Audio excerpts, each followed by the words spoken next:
نبی علیہ السلام فرمایل صحابه وکړي ویمان الاذی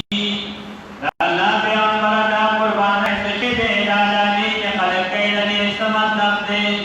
نبی علیہ السلام فرمایل سنت ابيكم ابراهيم دا تاسو د حضرت ابراهيم علیہ السلام طریقه دا هغه پاتې طریقه دا ویمان فيها من د پاره کې سړي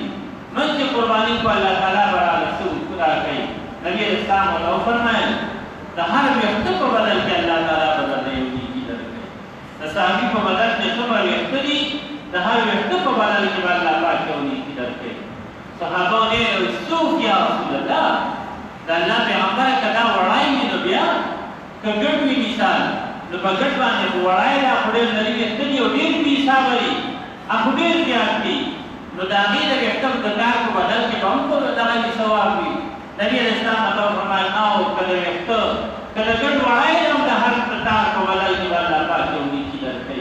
الله واجب درکې ثواب درکې او وی فرمایي چې راځه مخکر شي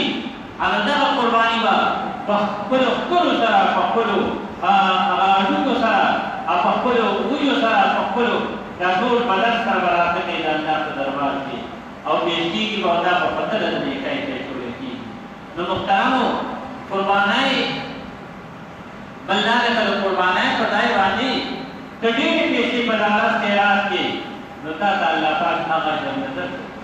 په قربانای باندې راځي کډې پیسې قربانی کې خیراتی ورکی نو تا د بیا جوړ ثواب نه ملایي بلکې دا بتا ته ملایي په قربانای کول باندې نو د قربانای لپاره مخکې تنظیم وکړ چې الله وس ورکړي توفیق ورکړي ان هغه په کار کې مخکې قربانای تنظیم قربانای لپاره خپل سره وګوري ځکه چې خدای خدای له ورکړي چې په حقیقت کې کفن کې ورکړي نو پښې ورکړي چې دا واده وی چې خپل دوستانو کې ملګرو کې نو چې ته ولا په هغه سره نه کې کنه واده کې وترځان شریکې په هغه باندې باندې ورړې او ته ولا ساوي خپل خپل ساوي ولا ستاندر مانګر ساوي نه دي هغه چې ته به خاطر سربار دي کباب دي سربار دي کته څه بل څه سره یو خصوص ساوي ولا دي ځکه چې ته ولا د مال دوست د بچو واده دي ان د باغ د څو په یو کې وړي وړ څو په باندې سره وي د بل ساوي دغه شاندا الله پاک په محبت کې ساوي ورکول دي د الله په مینه کې الله پاک قرباني ورکول دي او الله جل فرمایي لا ينال الله لحومها ولا دماؤها ولكن يناله التقوى منكم الله وما تستعصوا لن ينال الله لحومها ما كان الله جل تنرسيږي وغير قربانه ولا دماؤها او نبينا دې قربانه الله ويوفي سقما وفي قطوفها ولكن يناله التقوى منكم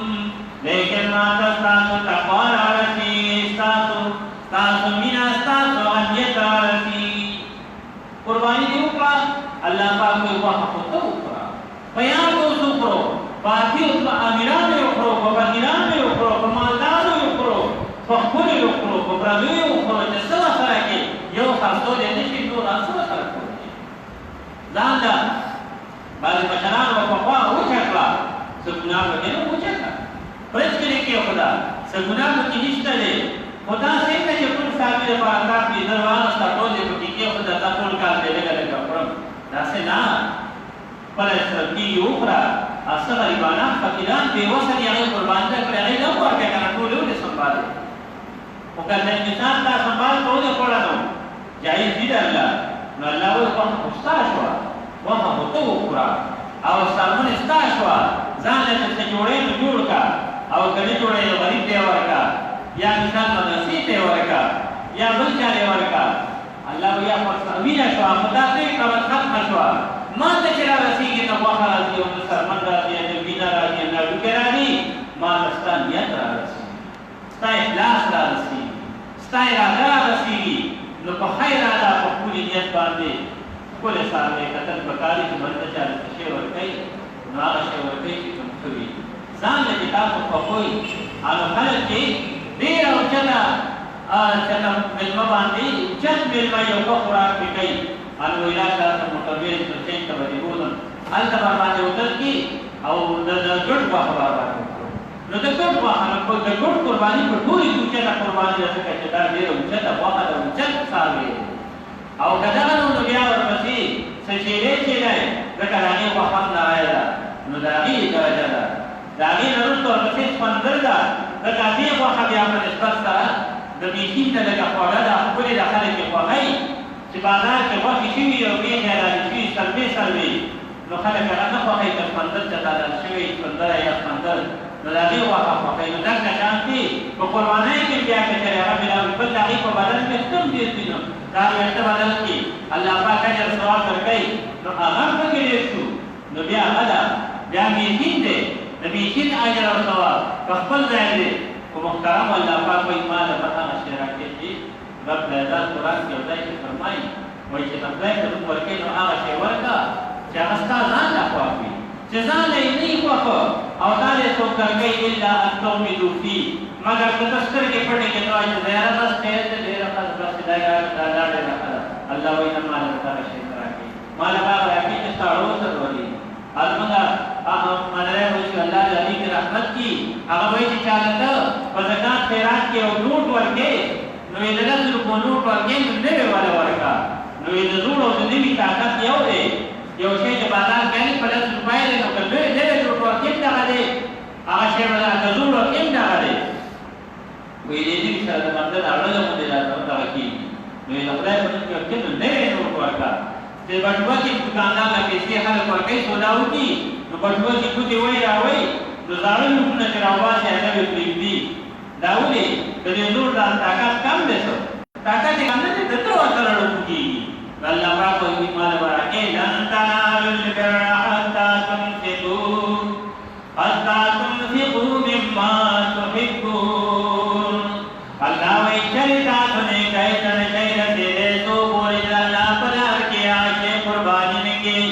هغه شی ورنه کړي کوم سره مما تحبون هغه چې تاسو ورسره مینه ده ستا ورسره محبت دی او د دې دارومدار په محبت دی که قرباني ده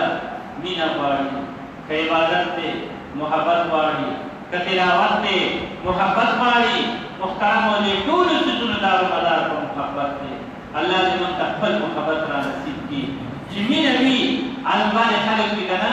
نو داسې هیلې والې لټوي او تپوسونه کوي داسې مرض ته تپوسونه شروع شوي دي ما نه خو شروع شوي دي په ما قرباني کېږي او که نه کېږي په ما کېږي او که نه کېږي نو یاره ته ځان ته وګوره چې زکات چې نصاب در سره نشته نو لازم در باندې خو نه کېږي او کېږي پرېږده ته خپل کارونو لپاره څنګه انتظام برابرې چې تا مثال په طور څه خالي په جاره ده په خپلو کې خاطره ده هلته وایه ته سره خو به هم څه کول غواړي نو ښځه ته یې مونږ کره څه دي نو ته ورته یا ته وایې ما کره څه دي څه به ورکوم نو ښځه ته یې هر څه چې دي نو دی